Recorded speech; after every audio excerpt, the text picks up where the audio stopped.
ये दुख, ये दर्द, ये सब तेरे अंदर है। तू अपने बनाए इस पिंजड़े से बाहर निकल के देख, तू अपने आप में एक सिकंदर है। जब जिंदगी तुम्हें गिरने पर मजबूर करे, तब उठने की ताकत सिर्फ एक चीज दे सकती है, खुद का जुनून। खान सर की कहानी भी कुछ ऐसी ही है, जिनका सपना टूटा पर वहीं से अपनी ताकत बनी। कैसे आर्मी का सपना टूटने से लेकर करोड़ों की कंपनी बनाने तक का सफर तय किया, आइए जानते हैं।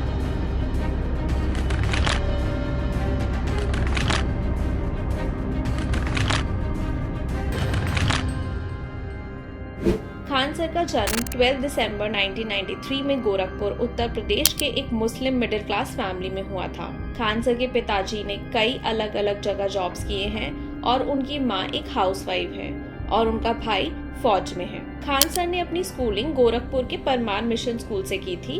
हायर एजुकेशन के लिए उन्होंने इलाहाबाद यूनिवर्सिटी में एडमिशन लिया, जहाँ से उन्होंने बीएससी की डिग्री कंप्लीट की। उसके बाद उन्होंने वहीं से अपना मास्टर्स डिग्री भी किया। बचपन में उन्होंने और उनके परिवार ने काफी मुश्किलें देखी। उनके पास कॉपी और पेंसिल खरीदने तक के पैसे नहीं होते थे। एक किस्सा है, जब वो घर के सामने कॉलेज के बाहर जो कॉपी फेंक देते थे, तो वो और उनके भाई खाली पेजेस को उसमें से फाड़कर घर लाकर मम्मी को देते थे और उनकी मम्मी उनको सिल कर कॉपी बना कर देती थी। वो पढ़ाई में 8th क्लास तक एक बिलो एवरेज स्टूडेंट हुआ करते थे और 9th क्लास से उनको पढ़ाई में इंटरेस्ट आने लगा था। उन्होंने 9th क्लास में सैनिक स्कूल में एंट्रेंस भी दिया, पर उनका एग्जाम क्लियर नहीं हुआ।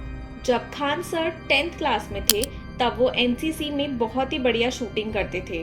तब उस समय के कर्नल मिस्टर उदय सिंह राठौर ने जब उनके शूटिंग स्किल्स को देखा, तो उनसे पूछा कि लाइफ में आगे क्या करोगे। तब खान सर ने उन्हें बोला कि बस यही आर्मी ज्वाइन करूंगा।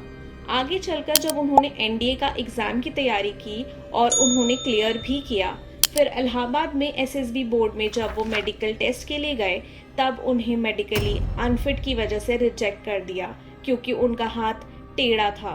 उस समय वो बहुत ही टूट चुके थे। एक बार तो वो AIEEE के दिन टाइम से उठे ही नहीं और एग्जाम के लिए लेट हो गए थे।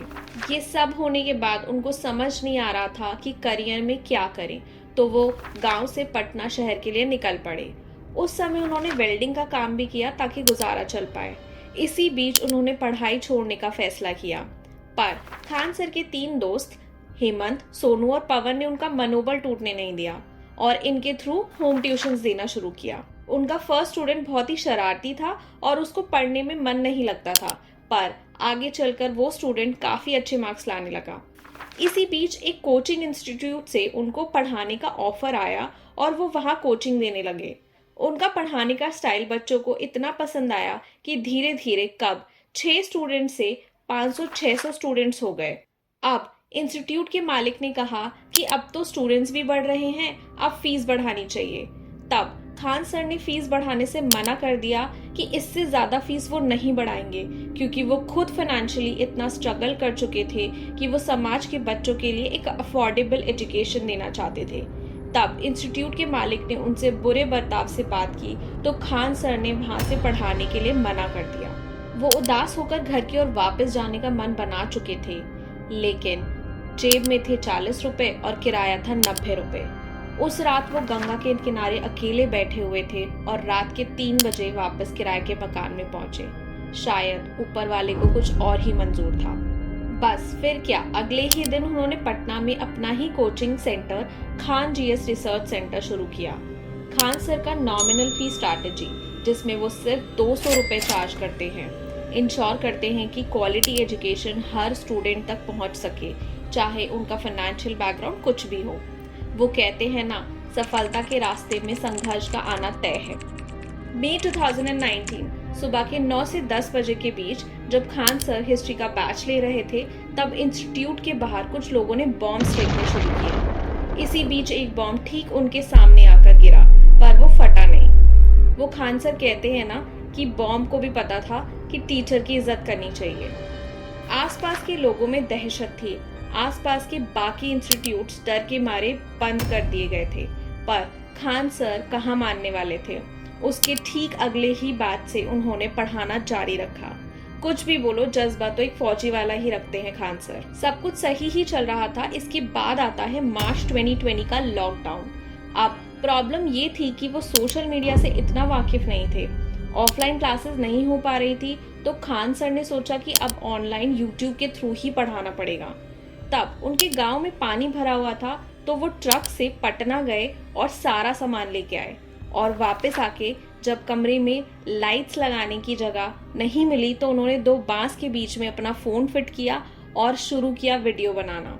शुरुआत में वीडियो की क्वालिटी इतनी अच्छी नहीं थी, पर वापस गांव से पटना जाके वहां से वीडियो बनाने लगे और धीरे धीरे सब सही होने लगा।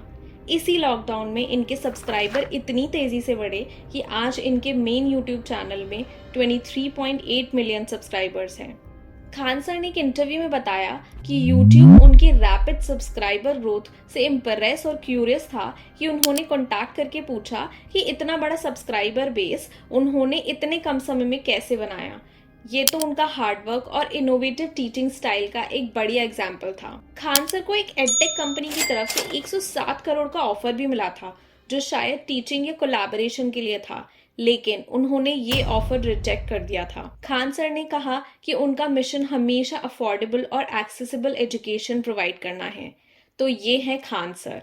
हथियार से एक आदमी की जान जा सकती है, कलम से बहुत ताकत होता है। शिक्षा एक ऐसा हथियार है ना, हर कुरीतियों से लड़ सकता है, हर तरह की समस्याओं से, और ये एक ऐसा हथियार है मेटल डिटेक्टर में भी नहीं पकड़ाता।